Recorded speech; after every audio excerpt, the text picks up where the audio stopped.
Moving on. Tanzania's Independence Day on Tuesday unfolded amid an unusual silence. Major cities were silent.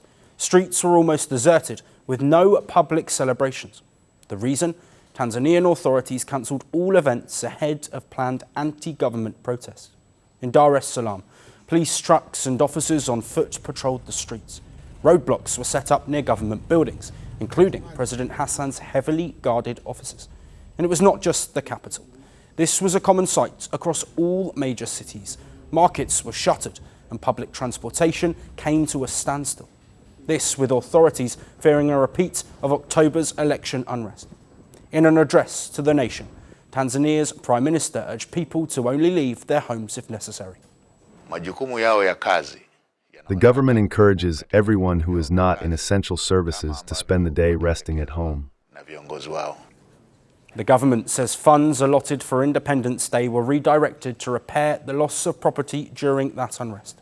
Residents say the announcement set off panic across the city, leaving many worried about their safety and livelihoods. And that concern is now spilling into public voices. We are deeply concerned by this announcement. We have made significant investments in our businesses. How will we sustain ourselves when customers are unable to leave their homes? The fear has led to a lot of panic buying. Last week, the market was in chaos. Today, the scene is totally different, almost deserted. And the fear began more than a month ago. Tanzania's October 29th elections made global headlines. President Samia Suluhu Hassan was re-elected with 98% of the vote. But it was a vote tainted with blood. Leading opposition candidates were barred from running. Demonstrators burned vehicles, gas stations, polling centres, internet services were shut down. The opposition claimed over 1,000 people were killed in 3 days. More than 2,000 people were detained. And security forces allegedly used a shoot-to-kill policy. We've documented a number of cases of people being picked up from their homes and off the streets by plainclothes men.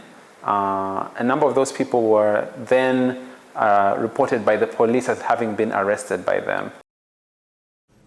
And last week, Tanzanian President Hassan justified the killing of protesters. She said it was necessary to prevent the overthrow of the government. Listen in. What took place were not demonstrations. It was simply chaos. Were we supposed to simply watch that mob of demonstrators who were prepared to overthrow the government until they succeeded? Would that still be a functioning state? That is not how a state operates. And the international fallout has been swift. The EU Parliament has suspended aid to Tanzania last week. The US is also reviewing relations with Tanzania over violence and speech curbs. While the African Union observers say the presidential election lacked democratic values.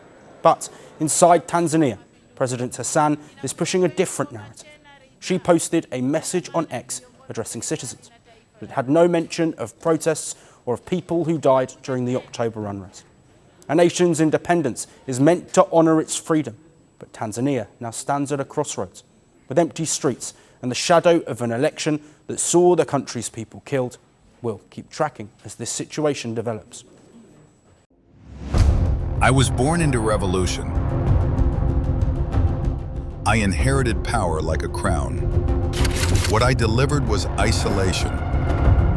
I built a personality cult that touched every home. Millions suffered hunger under my rule, but no one dared to speak. I ruled from palaces. My people queued for rice. I called myself the dear leader. History calls me something else, the dictator. Who am I?